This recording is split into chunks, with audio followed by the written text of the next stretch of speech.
care about humans. Why it goes both ways. So many people, if you're an animal rights activist, then you've probably been asked before why you spend your time working on animal issues when there are still so many problems that affect humans, and why we don't fix the human problems before we think about the animals.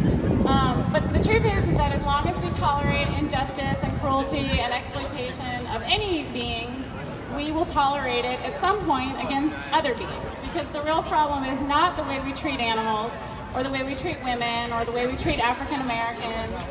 The real problem is oppression, exploitation, injustice, cruelty, wherever it manifests. Henry David Thoreau said, "There are 1,000 striking at the branches of evil to one who is striking at the roots." And Alex Hershaft, who's a Holocaust survivor and the founder of one of the national animal rights groups, FARM, he says that the roots of all oppression are found in animal oppression, and that eating animals is training ground for all forms of social injustice. So whether we care about animals or any groups of humans, women, African Americans, LGBTQ community, whatever group of humans we care about, if we're ever going to create the world that we want for any of these groups, we have to care about all groups, really, about all beings. Because the real enemy is a hierarchical system of oppression and exploitation based on a dualistic understanding of the world. We separate ourselves from others in so many ways, and then we discriminate based on that separation. Separation and then superiority. So first we set up these binary categories: men, women, straight, gay, rich, poor, black, white, brown, white, Americans, immigrants, able, disabled, humans, non-humans. And then once we've separated ourselves into these two categories, like the haves and the have-nots, we say one is better than the other, and that it's okay then to exploit and discriminate against the other. The classic definition of discrimination is to focus on morally irrelevant differences and to disregard the morally relevant similarities. So for example, we look at non-human animals and we say they're different from us, and then we overemphasize the differences, and we use those differences as justification for discrimination. When we do this based on race, we call it racism. When we do it based on sex, we call it sexism. Sexuality, homophobia. On immigration status, we call it xenophobia. And when we do it with animals, it's speciesism. So for example, pigs are different from us in some ways, of course. Like a pig can't drive a car. So it's not discriminatory to deny them the right to drive. But a pig does have a central nervous system, just like we do, which means that a pig can feel pain in the same way that we feel pain. They also bond with their families. They're highly intelligent. Scientists tell us that pigs are smarter than our 3-year-old human children, and that pigs are smarter than the smartest dogs. They get hungry and thirsty and hot and cold. It hurts when they're mutilated without anesthesia, which is something that we do to them routinely on factory farms. Cutting off their testicles and their tails and cutting out their teeth without any anesthesia. And we do things like this. We do practices like this to all farmed animals. Simply because they're different, simply because they're in that other binary category, simply because they're not human, without considering what their actual experience is, without considering the morally relevant similarities that we share with them. So that's speciesism, that's discriminating, that's immoral, and it provides the foundation for all other forms of discrimination and injustice that we see in society. From the time that we're babies, we're fed animal products. From before we even can understand where those products come from, or really more accurately, who those products come from. So we're fed these products, and at some point maybe we realize, we make the connection that what we're eating is actually an animal. And many children, when they find that out, they're distressed, because the truth is that we are innately compassionate, that we are innately animal lovers. Like, you put children around animals and they just want to touch them and befriend them and hug them and kiss them. They don't want to go take a big bite out of them. But in response to that reaction, we're told to toughen up. We're told we have to eat what's on our plates. And we're basically taught to deny the best instincts within us, to deny our innate compassion. We're trained by our families and through almost every aspect of our society and culture to see animals as different and to see certain species of animals in particular as being morally irrelevant and inferior.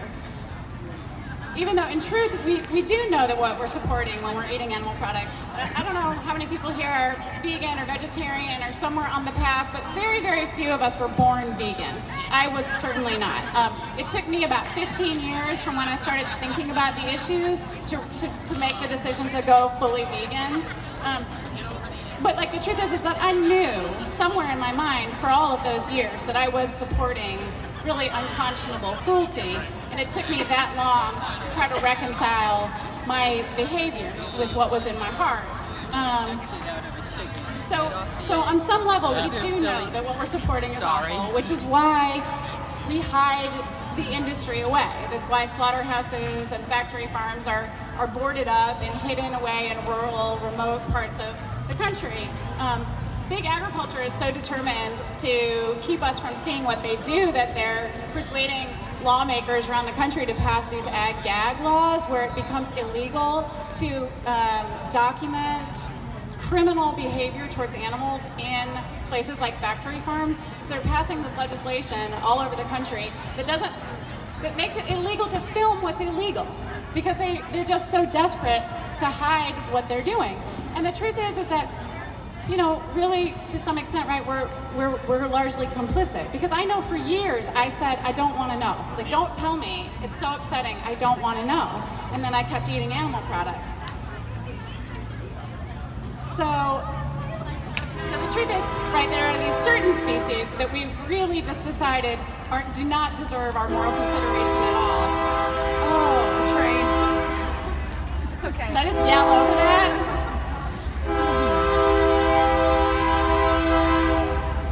They're just like announcing.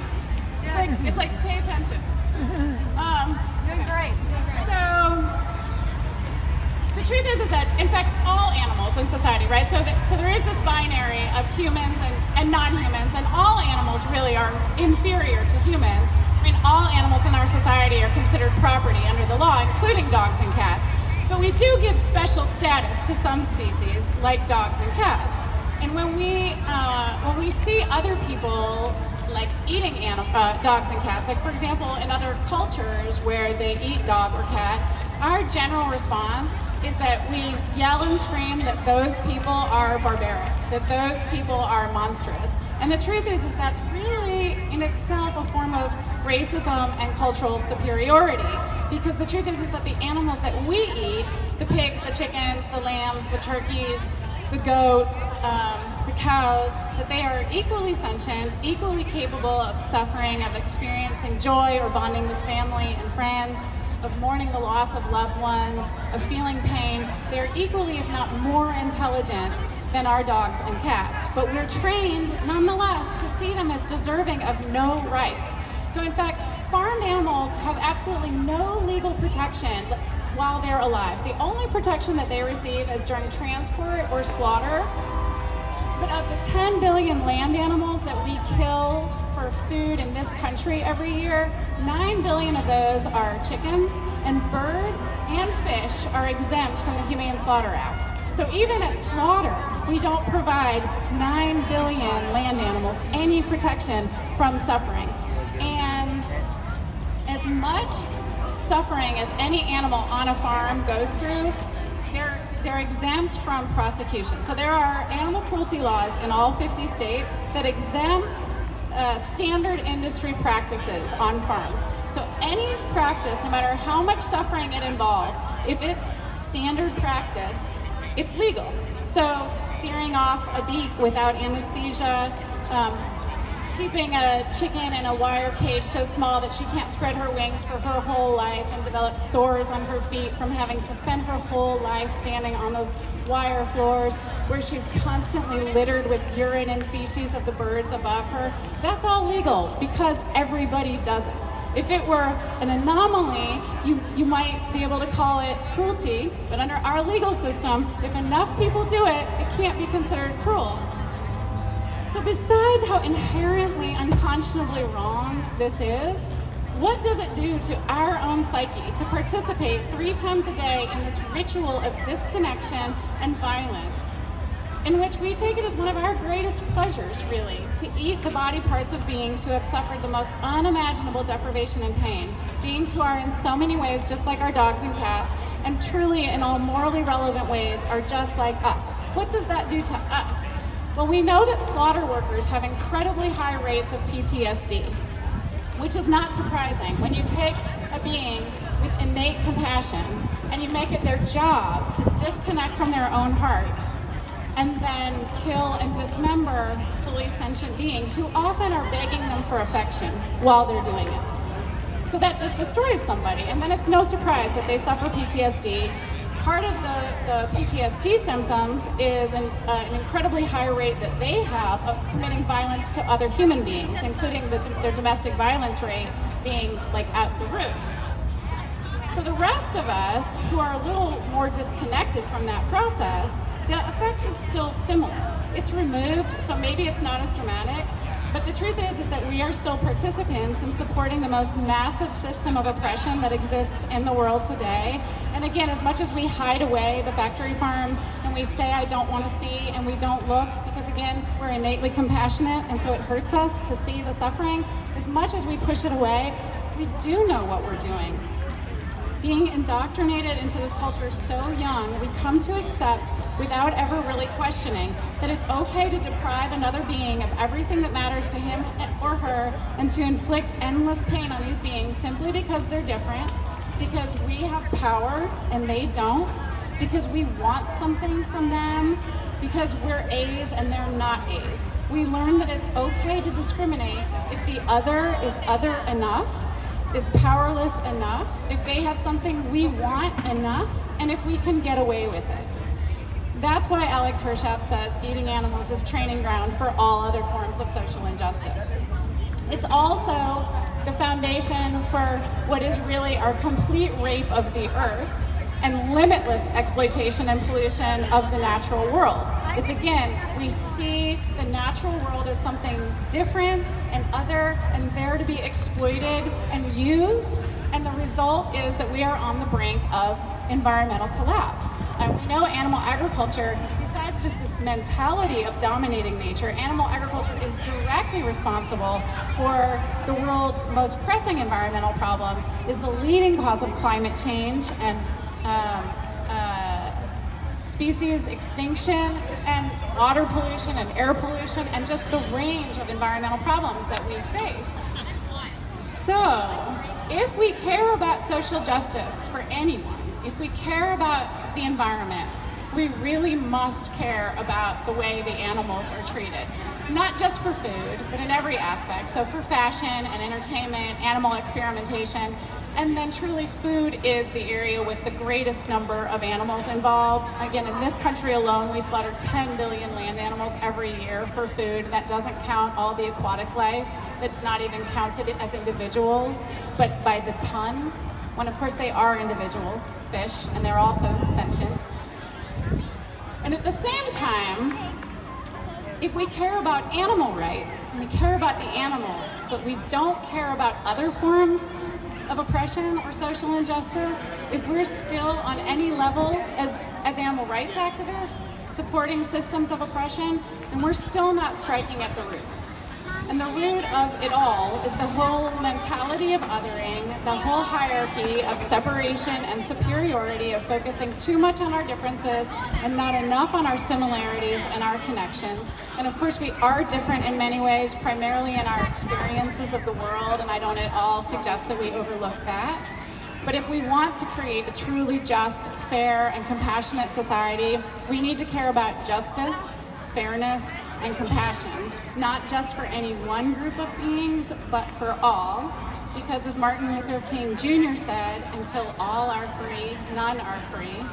So if we're not yet vegan, the most impactful, powerful step we can take to reduce suffering and create a sustainable, just, and compassionate world is to take that step and start making choices 3 times a day with every meal that actually align with the values we already have, and not support the abuse, deprivation, and absolute unimaginable suffering of other living beings.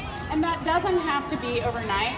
Like, if you're not yet vegan and you want to go vegan immediately, that is awesome, but we all have a process. And the truth is that, again, like, after a lifetime of learning to eat animals, it can take some time to transition. And, you know, we all have a process, and that's okay.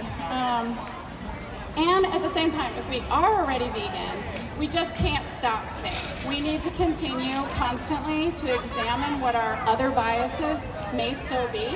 The truth is, we all have biases, most probably unconscious, and those are the hardest to uproot. So really quick story about some of my own unconscious bias. So I really am constantly trying to see these blind spots, but it is very hard to see your own blind spots, and sometimes they exist where you really least expect them. My mom and I went to Whole Foods the other day, and we noticed this like really sleek Tesla plugged into one of the electric plugs for your electric car. And we were like, oh, fancy, I wonder whose Tesla that is. Like, what does that cost? Like $100,000? I don't know. And then as we're coming out of Whole Foods, this like wonderful, beautiful woman was like unplugging her Tesla and about to get in and drive away. And I was surprised because I assumed it was a man who drove that car. And like, when it hit me that I had made that assumption, I was kind of shocked, because I really think I'm a feminist, and I, really believe in the equality of the sexes, but I had this assumption that that Tesla belonged to a man, which is just to say that, there's some more unconscious bias in my own psyche that I hadn't seen and that I need to keep looking at. So I think we need to just be open and honest with ourselves and really look into our own biases and see our own privileges and continue to educate ourselves to root these out. We don't have to show up for every rally or every meeting for every awesome group doing social justice work. There's just not enough time for us to do that. But I do think it's really important that we all get involved as much as possible in a range of social justice issues. And at the same time, I still believe that it makes sense to really focus our time and energy and resources on working against speciesism, and particularly focusing on the farmed animals, because the number of animals that are being abused and oppressed and exploited and slaughtered is enormous. Like, again, 10 billion animals in this country alone, just land animals, 40 billion animals worldwide. The degree of the suffering, of the just physical pain that they endure is really incomparable on that scale. And again, if animal oppression really is like the gateway drug for all other social injustices, then working on animal rights in an intersectional way is part of helping all of the issues. That said, I think as we do our animal rights work, it's really important that we be as inclusive as possible, and that we do it in the context of a life devoted to ending oppression, privilege, exploitation, cruelty, and abuse wherever these evils appear. If we can really come to see the intersection of all forms of oppression, and all of us who care about our world in some way, all of us who care about compassion and justice and equality, if we can come together to work for a just society for all beings and support each other's causes, our unity and the power of our immeasurable love will make us an unstoppable force that will create the world that we all seek. So thank you so much for letting me talk a little bit today. Again, please come check out our booth or come talk to me, and just thank you all for being awesome humans who are doing everything to create a better world for us all. Thank you.